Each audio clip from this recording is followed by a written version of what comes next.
네, 할렐루야. 네, 오늘도 예배 자리에 나오신 모든 성도님들을 주님의 이름으로 환영하고 또 축복합니다. 우리 옆에 계신 분들과 이렇게 한번 인사하겠습니다. 하나님께서 당신을 정말 사랑하십니다. 하나님께서 당신을 정말 사랑하십니다. 네. 이렇게 조금 많이 웃으면서 이렇게 하면 좋을 것 같아요. 오늘 이번 주 겠습니까? 저는 피가 마릅니다. 그러니까 우리 한번 웃으시면서 다시 한번 인사할게요. 하나님께서 당신을 정말 사랑하십니다. 하나님께서 당신을 정말 사랑하십니다. 네, 그렇습니다. 하나님께서는 한없는 사랑으로 늘 우리와 함께하고 계십니다. 그 하나님께서 우리를 사랑하시기에 우리에게 말씀을 주시고 우리는 그 말씀으로 또 매일매일 하루를 살아가게 됩니다. 오늘 하루를 마치며 말씀 앞에 설 때에 하나님께서 우리에게 주실 그 말씀으로 우리는 회복과 치유를 경험하면서 그 하나님의 임재 가운데 하나님을 경험하는 시간이 되시기를 예수님의 이름으로 축복합니다. 여러분, 지금 이 시대를 그리고 이 세대를 뭐가 많이 빠진 것들이 많은 시대라고 합니다. 많은 것들이 없다고 해요. 이제 특히 흔히들 말하는 이런 MZ 세대, 이런 세대들에게 가장 도드라지게 나타나는 특징 중에 하나가 바로 좀 인내심이 없다, 이렇게 이야기를 합니다. 실제로 많은 이제 젊은 층들이 어떤 한 회사에 취직을 했음에도 불구하고 얼마 안 있다가 이제 그 회사를 조금 마음에 안 든다는 식으로 이제 그만두고 이렇게 다른 회사를 찾고 또 거기에서도 일을 하다가 이제 금방 그만두게 되는 일들을 우리는 많이 볼 수 있습니다. 또 무엇이 있냐면 지금 이 시대는 아이들이 많이 없는 시대입니다. 네, 아이를 많이 낳지 않기 때문에 여러 가지 이유가 있겠죠. 아이를 많이 낳지 않으니까 옛날에 저가 이제 초등학교에 다닐 때만 해도 한 반에 거의 36명, 30명 이렇게 있었는데 지금은 한 15명씩 이렇게 있다고 합니다. 한 반에. 그냥 아이도 많이 없는 시대. 그리고 마지막으로는 집도 없는 시대라고 합니다. 집은 많죠. 그러나 이제 그 집을 내 집이 없다는 거예요. 네, 집이 많이 없는 시대라고 이야기를 합니다. 그런데 이번에 좀 이제 교회 안에서는 한 가지가 또 빠졌다고 해요. 많은 사람들이 이렇게 이야기합니다. 요즘은 말씀이 없는 시대입니다 라고 이야기를 많이 합니다. 여러분, 이 말씀이 없는 시대, 말씀이 없는 세대, 어쩌면 우리가 가장 경계해야 하고 가장 없으면 안 될 것이 말씀입니다. 우리가 말씀이 없다면 그리스도인으로서의 역할을 잘 감당할 수 있을까요? 그럴 수 없을 것입니다. 우리에게 말씀이 없다면 그리스도인으로서의 정체성을 잃는 것과 마찬가지일 것입니다.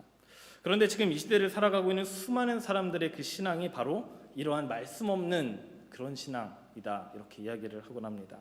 한 연구조사에서는 매일 성경을 읽는 그리스도인이 몇 퍼센트일까요? 32%라고 합니다. 심지어는 40%, 모든 크리스천들 중에서 40%가 거의 절반가량의 사람들이 일주일에 한 번 혹은 그 이하 혹은 아예 말씀을 안 읽는 사람들, 이렇게 이런 연구조사 결과가 있다고 합니다. 여러분, 말씀이 사라진다는 것은 소망이 사라지는 것이고 세상 속에서 우리가 말씀으로 살아갈 힘을 잃는 것입니다. 우리 모두에게는 이러한 교회의 현실을 위해서 기도해야 하고 또한 말씀을 순종함으로 살아냄으로써 이 말씀의 능력을 나타내야 하는 사명을 가지고 있습니다. 오늘도 이 시간 가운데 말씀을 사모함으로써 하나님 앞에 나아가는 저와 성도님들이 되시기를 예수님의 이름으로 축복합니다. 오늘 하경삼 10번째 챕터의 내용인 하나님은 하나님 자신의 사람들에게 말씀하신다라는 제목으로 함께 말씀을 나눠보기 원합니다. 우리 옆에 계신 분들한테 이렇게 한 번 더 말씀해 주세요. 하나님께서 오늘 당신에게 말씀하십니다. 하나님께서 오늘 당신에게 말씀하십니다. 그렇습니다. 하나님께서는 하나님의 사람들인 우리에게 말씀하십니다. 어떻게 말씀해 주시나요?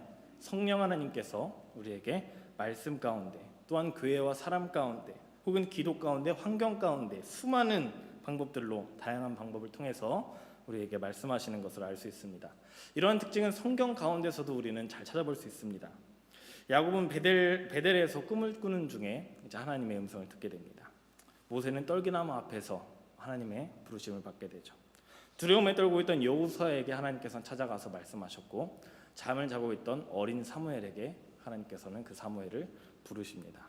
이렇게 보면 하나님께서 말씀하시는 때는 다 다른 장소에서, 그리고 다 다른 방법으로 행해진 것을 우리는 볼 수 있습니다. 또 한 가지 특징은 이들이 모두 하나님과의 대화 속에서 하나님께서 뜻하신 바를 명확하게 알았다는 것입니다. 그렇게 그 길로 나아가게 되는 것이죠. 물론 때로는 하나님께서 주신 그 말씀의 의도를 너무나도 명확하게 알았기 때문에 그것이 두려워서, 또한 망설여가지고 주저할 때도 있었습니다. 그러나 그럼에도 불구하고 이 하나님께서 주신 말씀에 순종함으로 나아갈 때 그 어느 곳에도 치우치지 않고 오직 그 말씀 가운데로만 나아가는 모습을 우리는 볼 수 있습니다.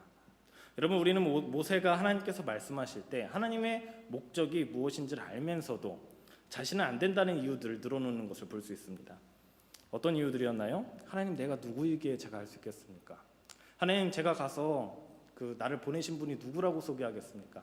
하나님, 저는 말을 잘하지 못합니다. 하나님, 그들이 나를 믿지 않으면 어떻게 합니까? 이런 수많은 이유들을 말하지만 결국 그 말씀에 순복했을 때 하나님께서 뜻하신 그 목적 가운데로 치우치지 않고 향하는 것을 우리는 볼 수 있습니다.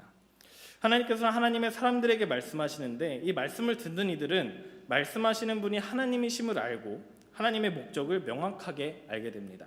반대로 말하자면 하나님께서는 말씀을 듣는 사람들로 하여금 명확하게 그리고 분명하게 보이시고 알려주신다는 것입니다. 그리고 하나님의 말씀을 듣는 그 시간이 바로 우리가 하나님과의 그 만남의 시간이라고 할 수 있겠습니다.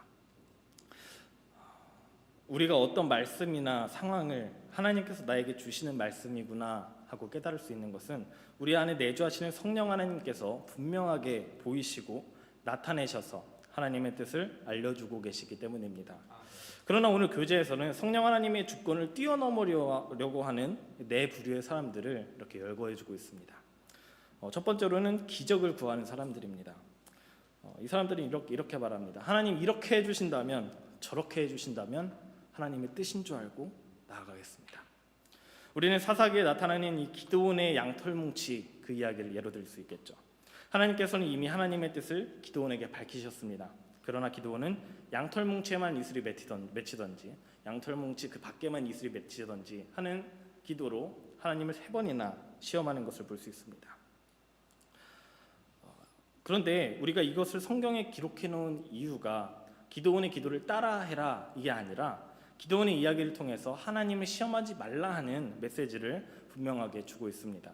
마태복음 12장 39절 상반절에는 예수님께 표적을 구했던 바리새인들에게 예수님께서 이렇게 말씀하시는 것을 볼 수 있습니다. 우리 한번 마태복음 12장 39절 상반절 안 보이는데요. 제가 읽겠습니다. 예수께서 대답하여 이르시되 악하고 음란한 세대가 표적을 구하나. 아멘. 물론 때로는 우리가 하나님의 뜻을 분별하지 못하여서 하나님께 궁유를 구하며 확신을 구하는 그런 기도를 할 수는 있습니다. 그러나 혹여나 우리 마음 가운데에 하나님을 시험하려고 하는 것이 조금이라도 있다면 그것을 즉시 멈추어야 할 것입니다. 두 번째로는 어떤 이들은 하나님께서 특별한 장소, 특별한 시간에 특정한 방법을 통해서만 말씀하신다는 생각을 하고 그것을 고집하는 분들도 계십니다. 전에 사역하던 교회에서 이제 전도 초청 잔치 같은 것을 하는데 원래 그 초청하신 분들을 교회 맨 앞자리에 이제 지정석으로 해가지고 이렇게 드리잖아요. 저희도 그렇게 하려고 했다가 그게 무산되었습니다. 왜 그런지 아시나요?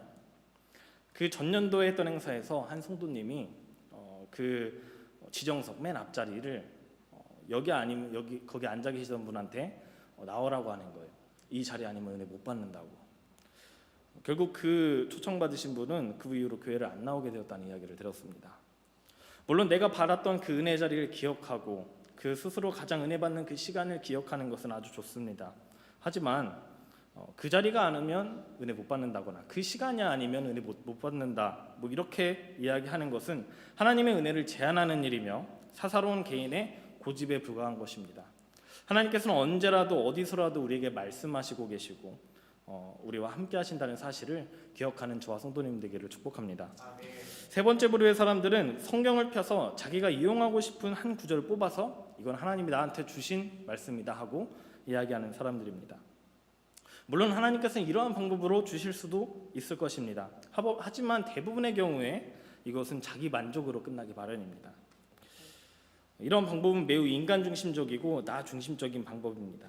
내가 고른 말씀이 나의 상황과 딱 맞아 떨어진다고 할지라도 내가 고른 것과 하나님께서 성령으로 조명해 주신 그 말씀의 차이는 그 감격부터, 보는 순간의 감격부터 말씀을 통해 일하시는 능력까지 너무나도 다른 모습으로 나타납니다.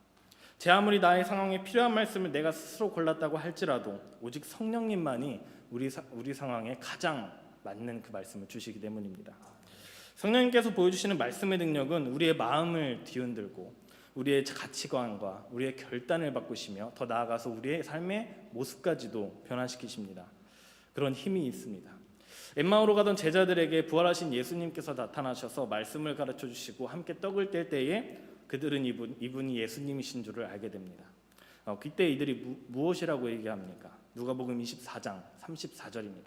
함께 읽겠습니다. 시작.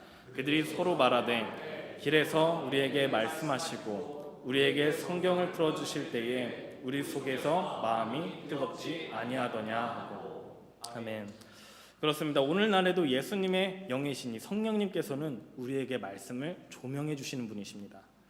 자기 스스로의 판단으로 고른 말씀을 가지고 하나님의 주신 말씀이라고 말을 한다면 이는 거짓 선지자 같은 것입니다. 신명기에서는 이런 사람들에 대해서 이렇게 얘기합니다. 신명기 18장 22절 말씀 함께 읽겠습니다. 시작. 만일 선지자가 있어 여호와의 이름으로 말한 일에 증언도 없고 성취함도 없으면 이는 여호와께서 말씀하신 것이 아니요 그 선지자가 제 마음대로 한 말이니 너는 그를 두려워하지 말지니라. 아멘. 왜 두려워하지 말라고 하나요? 능력이 없기 때문입니다. 성취도 없기 때문입니다. 하나님의 말씀은 능력입니다. 진정 나에게 말씀하시는 하나님의 말씀을 맞닥뜨렸을 때 그 말씀의 능력은 엄청나게 우리 삶을 변화시키고 우리 삶 속에 함께 하십니다. 하나님 죄송합니다. 이런 성도님들의 삶 속에 하나님의 그런 은혜가 그 말씀과 함께하는 은혜가 가득하기를 축복합니다. 또 마지막 부류의 사람들은 하나님의 말씀을 듣고자 할 때 환경만을 의지하는 사람들입니다. 이들은 이렇게 기도합니다. 하나님, 제가 이제 할 건데 틀렸으면 막아주시고 맞다면 열어주세요. 이렇게 기도합니다. 사실 성경 어디에도 이런 기도는 찾아볼 수가 없습니다. 물론 하나님께서는 환경을 통해서 우리에게 말씀하십니다. 그러나 이것이 하나님의 뜻을 결정하는 결정적인 수단으로는 작용될 수 없습니다. 사도행전 16장에 보시면 성령님께서 아시아로 가려는 이 사도 바울을 막으시는 장면이 나옵니다. 그런데 이번에는 비두니아라고 하는 곳으로 가려고 하는데 이런 표현이 나오고 있습니다. 사도행전 16장 7절입니다. 우리 함께 읽겠습니다. 시작. 무시아 앞에 이르러 비두니아로 가고자 애쓰되 예수의 영이 허락하지 아니하시는지라. 아멘. 아시아도 비두니아도 모두 허락하지 않으십니다.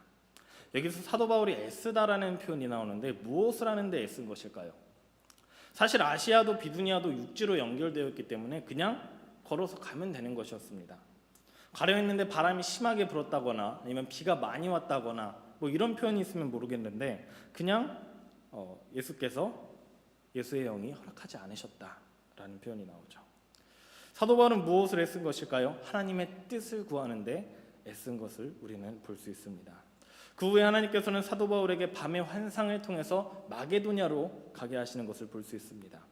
만약에 하나님의 말씀을 환경만으로 이제 의지하는 사람이 있었다면 어떻게 했을까요? 아마 아시아로 가는 중에 이렇게 기도했을 것입니다. 하나님, 맞다면 열어주시고 아니라면 못 가게 해주세요. 그러나 사도 바울은 어떻게 하나요? 하나님의 뜻을 끝까지 구하며 기다립니다. 그렇습니다. 하나님께서는 때로는 갑작스럽게 길을 막으실 때가 있을 것이고 또 길이 바뀔 때도 있을 것입니다. 그럴 때 하나님께서 길을 막으시고 바꾸시는 것에 대해서 우리가 낙심하거나 낙담하거나 불평하거나 그러는 것이 아니라 우리가 더욱더 기도와 간구로 애쓰며 하나님께서 주시는 감동과 그 말씀을 기다리는 저와 성도님들이 되시기를 예수님의 이름으로 축복합니다. 그렇다면 우리가 성령님의 주권 아래서 하나님의 말씀을 들을 수 있는 그 열쇠는 무엇일까요? 그 열쇠란 바로 하나님과의 사랑의 관계입니다. 왜냐하면 하나님께서는 하나님의 사람들에게 말씀하시기 때문입니다. 즉 하나님께서는 하나님을 사랑하는 자, 하나님을 찾는 자, 하나님을 구하는 자들에게 하나님께서는 오늘 말씀하신다는 것입니다. 하나님의 말씀을 듣는 것은 수학 문제를 푸는 것 같은 어떤 방식이나 어떤 공식이 있는 것이 아닙니다. 그러나 하나님의 말씀을 찾는 시작이자 그 열쇠는 하나님과의 사랑의 관계 속에 있는 것입니다. 오늘 본문에서도 이야기하고 있습니다. 오늘 본문 한번 같이 읽어보도록 하겠습니다. 47절 시작. 하나님께 속한 자는 하나님의 말씀을 듣나니 아멘. 우리가 하나님께 속하여 사랑의 관계 속에 있다면 진리의 영이신 성령님께서 하나님께 속한 자, 믿는 자들에게 어떤 방법으로든 말씀하십니다. 그렇다면 결국 우리에게 중요한 것은 무엇일까요? 하나님과의 관계입니다. 여러분, 하나님과의 관계가 어떠십니까? 여러분에게 가장 최근에 하나님께서 주신 은혜가 무엇입니까? 가장 최근에 여러분에게 주신 그 말씀이 무엇입니까? 아마 이 질문들에 대한 답변이 하나님과 나와의 관계를 잘 보여줄 것입니다. 하나님과의 관계가 서먹하신 분들은 다시 관계를 회복해 나가시길 축복합니다. 예배의 자리, 기도의 자리, 그리고 말씀의 자리를 회복하시기 바랍니다. 특별히 이번 주 금요일부터 시작되는 다니엘 기도회 가운데 함께 나오셔서 함께 은혜를 누리시기를 축복합니다.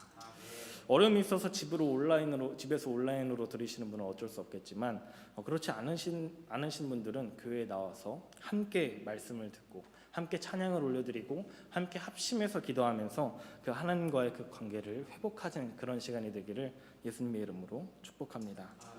하나님과의 관계에서 사랑의 관계 속에서 우리는 더욱 영적으로 민감해져야 할 것입니다. 하나님께서는 우리에게 말씀하십니다. 말씀을 통해서, 상황을 통해서, 또한 사람을 통해서도 말씀하십니다. 때로는 우리의 연약함으로 인하여 내가 받은 말씀이 하나님께서 주시는 말씀인지 아니면 내가 스스로 받았다고 생각하는 말씀인지 구별하지 못할 때가 있을 것입니다. 그럴 때는 우리는 어떻게 해야 할까요? 그럴 때일수록 우리는 더욱더 말씀의 자리 그리고 기도의 자리로 나아가야 할 것입니다. 말씀에 비추어 내가 받은 말씀이 하나님의 뜻인지 나의 뜻인지 헤아려 보아야 합니다. 그 시간 속에서 하나님은 말씀하십니다. 기도의 자리에서 하나님 앞에 뜻을 구하며 나아갈 때 하나님께서 우리에게 평안함을 주실 것입니다. 또한 우리는 우리 주변에 있는 믿음의 사람들과의 교제를 통해서 하나님께서 반드시 응답해 주십니다. 때로는 예배 가운데 응답해 주시고 때로는 우리가 생각조차 하지 못한 그 방법으로 우리에게 말씀을 해 주십니다. 캐나다 왕립 경찰들은 위조 지폐를 감별하는 이런 훈련을 한다고 합니다. 우리는 보통 이런 위조 지폐를 감별하는 훈련을 한다 하면은 가짜랑 진짜를 놓고 비교하면서 이렇게 무엇이 가짜인지, 가짜의 특성이 무엇인지 이렇게 분석을 하잖아요. 그런데 그렇게 하지 않는다고 합니다. 이들은 오직 진짜 지폐만을 가지고 그것을 연구한다고 합니다. 그에 미치지 못하는 것들은 다 위조 지폐로 보는 것이죠. 여러분, 우리도 동일합니다. 말씀을 통해서, 기도를 통해서, 교제를 통해서 하나님의 일하심을 알아갈 때에 우리는 더욱 영적으로 민감해질 수 있습니다. 그리고 더욱 우리는 하나님과의 사랑의 관계 속으로 들어갈 것입니다. 그리고 우리는 그것을 통하여 분별하게 되는 것입니다. 그렇다면 하나님의 사랑의 관계 속에서 하나님의 말씀을 들을 때에 우리의 반응은 어떠해야 할까요? 우리는 하나님의 말씀 앞에 온전히 순종함으로 나아가야 할 것입니다. 여러분, 하나님께서 분명하게 말씀하셨을 때 그것에 대해서 계산하거나 재단해 보시지 마시기 바랍니다. 그것에 대해서는 우리는 무조건 순종으로 나아가야 합니다. 우리 모두 잘 아시는 땅에 떨어진 씨에 대한 비유 아시죠? 씨를 뿌리는 자가 씨를 뿌렸을 때 길가에 뿌려지고 바위 위에 뿌려지고 가시밭에 뿌려지고 그리고 좋은 땅에 뿌려집니다. 우리의 마음이 길가와 같다면 말씀을 빼앗깁니다. 그리고 우리의 마음이 바위 위와 같다면 말씀을 듣고 기뻐하지만 뿌리가 없기에 쉽게 잊혀집니다. 우리의 마음이 가시밭과 같다면 이 땅에서의 문제들로 인해서 우리는 말씀을 보지 못하게 됩니다. 그렇다면 우리의 마음은 어때야 할까요? 좋은 땅과 같아야 할 것입니다. 누가복음에는 좋은 땅에 떨어진 씨의 의미에 대해서 이렇게 이야기를 해줍니다. 누가복음 8장 15절 말씀 함께 읽어보도록 하겠습니다. 함께 읽습니다. 시작. 좋은 땅에 있다는 것은 착하고 좋은 마음으로 말씀을 듣고 지켜 인내로 결실하는 자니라. 아멘. 그렇습니다. 우리가 하나님의 말씀에 순종함으로 인내하며 말씀을 지켜나갈 때 하나님께서는 우리에게 말씀의 열매를 맛보게 해주실 것입니다. 여러분, 지금 이 시대를 보면 말씀을 살아내는 것이 정말 어려운 시대가 되어가고 있는 것 같습니다. 우리 눈에 보이는 문제들, 힘든 상황들이 우리가 선택할 수 있는 선택지를 점점 줄어들게 만듭니다. 어쩌면 그렇기 때문에 우리는 어린아이와 같은 그 마음으로 하나님 한 분만을 바라보며 나아가야 하지 않을까, 그런 생각이 듭니다. 제가 적은 시간이었지만 이제 5년이라는 시간 동안 이 아동부 아이들을 맡아서 사역을 해오면서 가장 기억에 남는 아이가 있었습니다. 이 아이가 한국 나이로 10살, 그러니까 3학년 때 주일에 제가 말씀을 전했습니다. 그런데 그날 본문이 사도행전에 나오는 이 아나니아와 삽비라 이야기였습니다. 잘 아시는 대로 이제 초대교회 성도들이 자신들이 쓸 것을 나누고 자신들의 물건과 땅을 팔아가지고 많은 사람한테 이제 같이 나누는 일을 하고 있었는데, 이 아나니아와 삽비라도 사람들의 존경을 받기 위해서, 그 사람들은 사람들의 존경을 받기 위해서 땅을 팔았는데 일부는 숨기고 일부를 전부인 것처럼 꾸며서 그것을 교회에 갖다가 헌금을 하게 됩니다. 이 아나니아와 삽비라의 결말이 어떠한지 모두 잘 알고 계실 거라 생각이 듭니다. 그날 말씀을 마치고 이제 헌금 시간이 되었어요. 원래 아이들이 예배가 시작되기 전에 이제 헌금을 넣고 헌금 찬양을 할 때 이제 헌금위원인 아이가 헌금함을 들고 저한테 이렇게 옵니다. 그럼 제가 거기에서 이제 헌금 기도를 같이 하는 거예요. 이제 그 시간이 되어서 헌금함이 앞에 와가지고 이제 기도를 하려고 했더니 아까 말씀드렸던 그 아이가 저기 뒤에서부터 이렇게 달려오는 겁니다. 사람들이 모두 다 쳐다봤어요. 그랬더니 그 아이가 하는 일이 무엇이냐면 헌금함에 손을 넣어서 자기 헌금 봉투를 찾아서 거기 안에다가 동전을 싹 넣고 다시 자리로 들어가는 겁니다. 제가 이 아이가 왜 그랬을까 되게 궁금해가지고 이제 그 아이를 담당하시는 선생님한테 한번 물어봤어요. 그 아이가 왜 그랬나요? 그러니까 그 선생님도 궁금했는지 이제 분반 공부 시간에 한번 물어봤나 봅니다. 그랬더니 그 아이가 엄마한테 1,000원을 받았대요, 헌금하라고. 그런데 그 아이가 이제 반반 해가지고 이거는 헌금하고 이건 내가 아이스크림을 먹어야겠다 했는데, 근데 그 말씀을 듣고 무서워가지고 그 돈을 다시 넣었다는 겁니다. 아주 귀엽죠. 여러분, 하나님께서는 얼마나 이뻐하시고 얼마나 귀여워하셨을까요? 제가 그날 깨달은 것이 있습니다. 어린아이와 같은 신앙이 어떤 신앙인지. 계산하지 않고 재단하지 않고 말씀 앞에 두려움과 떨림으로 순종해서 나아가는 것입니다. 여러분, 생각해 보세요. 70명, 80명이 모여있던 그 자리에서 모든 선생님과 아이들이 그 아이를 쳐다볼 때 부끄러움과 창피함을 뒤로하고 하나님의 말씀 앞에 두려움으로 나아온 그 발걸음을 하나님께서 어떻게 보셨을까요? 우리의 모습도 이와 같아야 하지 않겠습니까? 여러분, 하나님께서 하신 말씀에 대하여 내 생각과 경험으로 계산하면서 사람들의 눈치를 보고 또 내게 주어진 상황의 눈치를 보며 있지는 않으십니까? 여러분, 순종했을 때 따라오는 사람들의 손가락질과 그 모욕과 그 미혹들, 그런 게 무서우실까요? 아니면 하나님의 말씀이 더 두려우실까요? 우리는 후자가 되어야 할 것입니다. 이 시간 이 자리에 모인 저와 성도님들이 어린아이와 같은 마음으로 하나님의 말씀에 대한 두려움으로 또한 하나님에 대한 사랑으로 순종하며 나아가시기를 예수님의 이름으로 축복합니다. 그렇습니다. 하나님께서는 사랑의 관계 속에서 하나님의 사람들에게 말씀하시고 또 하나님의 사람들은 그 말씀에 순종하며 나아갑니다. 그렇다면 우리가 하나님의 말씀에 반응하며 순종하고 또한 결단해야 되는 그때는 언제일까요? 하나님의 말씀을 받은 즉시 우리는 순종으로 결단해야 합니다. 왜냐하면 하나님께서 말씀하시는 바로 그때가 하나님께서 우리에게 순종을 원하시는 바로 그때이기 때문입니다. 여러분, 아마 제가 한국에 가기 전에 다이어트 했던 것을 다 잘 알고 계실 겁니다. 모르셨다면 제가 시험 들 수도 있으니까 그냥 알았다고 해주세요. 이제 결혼식을 하고 오니까 살이 막 다시 찌기 시작해가지고 다이어트를 해야겠다 이렇게 결심을 하고 있는데 오셀 집사님께서 아주 좋은 것을 알려주셨어요. 전도사님, 다이어트는 내일부터예요. 맛있게 드세요. 마음속으로 내일이라는 희망을 주신 하나님께 감사드리면서 아멘하고 빵을 먹었습니다. 아마 대부분의 분들이 다이어트는 내일부터라는 그런 생각을 해보셨으리라 생각이 듭니다. 그런데 사실 저는 특이하게도 이런 거에 약간 그 결벽증 같은 게 있어가지고 내일부터가 아니라 이제 한 주를 시작하는 주일부터 아니면은 다음 달 첫날부터 아니면 무슨 일이 끝나고 그 다음부터 해야겠다라는 그런 이상한 결벽증을 갖고 있어요. 근데 그러니까 잘 안 되더라고요. 네. 그래서 저는 이런 게 있어서 무엇인가 시작하기가 굉장히 어렵습니다. 근데 제가 과거를 한번 생각해 보면서 내가 언제 다이어트를 성공했었나 이렇게 다시 돌아보니까 내일부터 아니면 다음부터가 아니라 지금 바로 즉시 했을 때 성공할 확률이 훨씬 높더라고요. 참고하시기 바랍니다. 이것은 근데 우리의 삶 속에서만 나타나는 것이 아니라 우리의 영적인 신앙생활 속에서도 이게 나타납니다. 우리가 하나님께서 주신 말씀을 미루기 시작한다면 그 미루는 것이 습관이 되어서 우리로 하여금 순종의 길을 가로막아 버립니다. 그리고 그 결과로서 하나님과 우리와의 관계를 멀어지게 만들죠. 한번 미루기 시작하면은 계속 미루게 될 것입니다. 그러니까 우리가 즉시 그리고 바로 순종하시길 바랍니다. 하나님께서는 우리가 순종함으로써 100%의 어떤 결과물을 원하시는 것이 아닙니다. 우리가 부족해도, 우리가 연약해도, 우리가 준비가 되어 있지 않더라도 하나님의 말씀 앞에 순종하는 그 믿음을 우리에게 원하고 계시다는 것입니다. 우리가 하나님의 말씀에 대하여 순종의 모습으로 나아갈 때 그것을 이루시고 또 성취하시는 분은 우리가 아니라 우리에게 힘을 주시고 우리에게 능력을 주시는 하나님이십니다. 그러니까 그저 말씀에 순종하며 나아가시는 그런 모습을 우리가 갖게 되기를 소망합니다. 우리 올해 표어가 옆에 이렇게 붙어 있죠. 여기 있죠. 붙어 있습니다. 여호와로 쉬지 못하시게 하라. 올해가 벌써 이제 2달밖에 남지 않았습니다. 우리는 이 표어에 맞게 살아왔었는지 다시 한번 돌아보아야 합니다.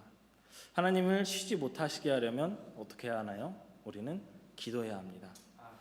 하나님, 나는 쉴 테니까 하나님께서 일하세요, 이게 아니라 하나님의 말씀에 순종함으로써 하나님께서 일하시게 해야 된다는 것입니다. 그리고 하나님의 때에 하나님께서는 그것을 이루시고 그것을 성취하실 것입니다. 여러분, 우리가 믿음의 조상이라고 부르는 이 아브라함이 75세 때 하나님 앞에 부르심을 받았습니다. 그래서 하나님께서 찾아오셔서 이렇게 말씀하시죠. 내가 너로 큰 민족을 이루게 하겠다. 아브라함은 그 즉시 자리를 이사를 갑니다. 네, 하나님의 말씀을 따라서 이제 본토 친척집을 떠나게 되죠. 그런데 하나님께서 아들을 주신 때가 언제였나요? 아브라함이 100세가 되던 25년 후였습니다. 처음에 믿음으로 따라갔던 아브라함도 나이가 들고 기력이 쇠하면서 여러 가지 생각이 들었을 것입니다. 그래서 하갈을 통해서 이스마엘을 갖게 되죠. 그러나 하나님께서 준비하셨던 것은 이스마엘이 아니라 이삭이었습니다. 왜 하나님께서는 25년의 시간이 흐른 후에야 아브라함에게 아들을 이삭을 허락하셨을까요? 어쩌면 우리는 하나님의 말씀에 대하여 순종했을 때 우리는 곧바로 뭔가 기적적인 일이 펼쳐질 것이라는 그 생각을 갖고 있는지 모르겠습니다. 물론 때로는 순종에 의해 준비되어 있던 은혜가 곧바로 보여질 수도 있습니다만은 대부분은 그렇지 않습니다. 이것은 한 달의 시간이 걸릴 수도 있고 1년의 시간이 걸릴 수도 있고 10년의 시간이 걸릴 수도 있고 심지어는 25년의 시간이 걸릴 수도 있을 것입니다. 그렇다면 이 기간은 도대체 무엇일까요? 무엇이길래 우리를 갑갑하게 만들고 우리를 애타게 만드는 것일까요? 이 시간은 하나님께서 하나님의 말씀에 맞게 우리를 다듬으시고 또 준비하시는 시간입니다. 우리의 인격과 우리의 영성과 우리의 실력을 말입니다. 아브라함에게도 동일했습니다. 하나님께서는 25년이라는 시간 동안 이 아브라함에게 이삭의 아버지가 될 준비를 시키셨고 여러 민족의 아버지가 될 준비를 시키는 시간이었습니다. 그리고 그 시간이 다 찼을 때, 하나님의 때가 찼을 때 하나님께서는 아브라함에게 이삭이라는 순종의 결과물을 보여주셨습니다. 그렇다면 여러분, 하나님께서 우리를 준비시키시는 그 시간 가운데 우리의 자세는 어떠해야 할까요? 우리는 묵묵히 주어진 말씀에 순종함과 또한 인내함으로 또한 소망을 갖고 나아가야 할 것입니다. 우리가 출애굽기를 읽으면서 가장 하이라이트로 뽑는 장면이 아마 출애굽기 14장에 나오는 홍해가 갈라지는 그 장면일 것입니다. 홍해 앞에서 모세가 하나님의 말씀에 순종하여 지팡이를 들고 손을 바다 위로 탁 내밀었을 때 바로 어떻게 되었나요? 홍해가 갈라지지 않았습니다. 이상하게 보지 마시고요. 정확하게는 홍해가 바로 갈라지지 않았다는 것입니다. 그저 바람이 조금씩 불어오기 시작합니다. 출애굽기 14장 21절 우리 함께 읽어보겠습니다. 시작. 모세가 바다 위로 손을 내밀매 여호와께서 큰 동풍이 밤새도록 바닷물을 물러가게 하시니 물이 갈라져 바다가 마른 땅이 된지라. 아멘. 그렇습니다. 모세가 손을 내밀고 하룻밤이 지나서야 바다가 갈라진 것입니다. 제가 혼자서 이 본문을 묵상하면서 내가 만약 모세였다면 어떻게 했을까 상상을 해보았습니다. 하나님께서는 14장 16절에 이렇게 말씀하세요. 지팡이를 들고 손을 바다 위로 내밀어 그것이 갈라지게 하라. 이스라엘 자손이 바다 가운데서 마른 땅으로 행하리라. 만약 여러분이 이 말씀을 들었던 모세였다면 어떻게 하시겠습니까? 저였다면 이 지팡이를 멋들어지게 잡고 멋있게 서가지고 지팡이를 멋있게 쫙 뻗어서 이제 역사의 길이 남을 그 한 장면을 장식했을 것입니다. 그런데 별다른 일이 생기지 않습니다. 바람만 조금 불기 시작했어요. 제가 어떻게 했을까요? 하나님 이거 안 되는데요? 하나님 이거 맞아요? 이렇게 질문을 했습니다. 그러나 모세는 아무 말도 하지 않았습니다. 묵묵히 하나님께서 하실 일들을 기다렸습니다. 그러자 밤이 새도록 바람이 불더니 홍해가 갈라지고 길이 열리기 시작했습니다. 여러분, 우리가 순종의 길로 들었을 때에 그것을 방해하는 세력들이 있습니다. 그것들은 때로 우리의 믿음을 의심하게 만들고 정말 이게 맞는가, 내가 이래도 되는가 하는 불안감을 주기도 합니다. 때로는 애굽의 군사들과 같이 우리를 압박해옵니다. 그럴 때 우리는 무엇을 기억해야 할까요? 우리는 하나님의 말씀을 기억해야 합니다. 하나님의 일하심을 믿으면서 계속해서 순종해서 나가야 하는 것입니다. 그리고 그 끝에 홍해를 건너게 하실 하나님을 소망함으로 또한 기쁨으로 감사함으로 나아가시는 저와 성도님들이 되시기를 예수님의 이름으로 축복합니다. 말씀 마치겠습니다.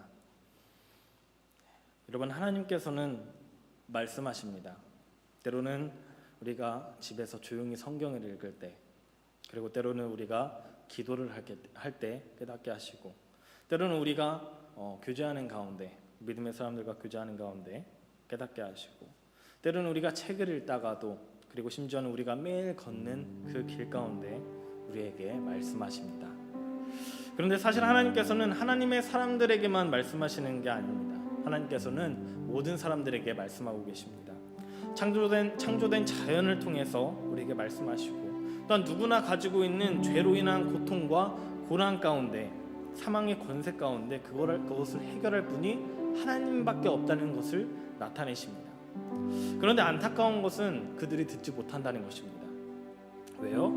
그들이 하나님과의 사랑의 관계 속에 있지 않기 때문입니다. 하나님의 사람들이 아니기 때문이죠. 저번 주에 있었던 1027 기도회, 12.7 기도회 때 독일에서 오신 한 목사님께서 이런 말씀을 해주셨습니다. 507년 전에 마르틴 루터가 성경을 사람들에게 가져왔지만 지금은 사람들을 다시 성경으로 데려가야 한다. 여러분은 어떤 말씀을 가지고 살아가고 계십니까? 어떤 말씀이 나를 구원의 길로 인도해 주었나요? 하나님께서 하시는 말씀을 사모하시길 바랍니다. 말씀으로 인해 우리는 하나님을 알 수 있습니다. 또한 말씀으로 인해 우리는 힘과 능력으로 나아갈 수 있습니다. 말씀으로 인해 우리는 이 자리에 모일 수 있었습니다. 사랑하는 성도 여러분, 우리는 하나님 말씀 없이 살 수 없습니다. 말씀이 없다면 우리의 존재 의의가 없습니다. 말씀이 없다면 우리의 정체성도 없습니다. 말씀이 없다면 우리의 삶의 이유도 없을 것입니다. 왜냐하면 우리가 하나님의 사람들이기 때문입니다. 이 시간 우리 함께 기도하실 때 오늘 주신 말씀을 생각하면서 기도하겠습니다. 하나님, 주님을 만나기 원합니다. 우리의 영적인 눈과 우리의 귀를 열어주셔서 하나님이 조명하시는 말씀을 보고 듣고 느끼는 우리의 삶이 되게 하여 주시옵소서. 기대함으로 하나님께서 주시는 말씀을 기다리게 하시고, 말씀에 순종함으로 나아갈 때 우리에게 주시는 능력과 힘으로 말씀이 사라져가는 이 세상 가운데 말씀의 능력을 나타내고 하나님의 살아계심을 증거하는 우리들의 삶이 되게 해달라고 우리 이 시간 주님 이름 한번 부르짖고 기도하겠습니다. 기도합니다.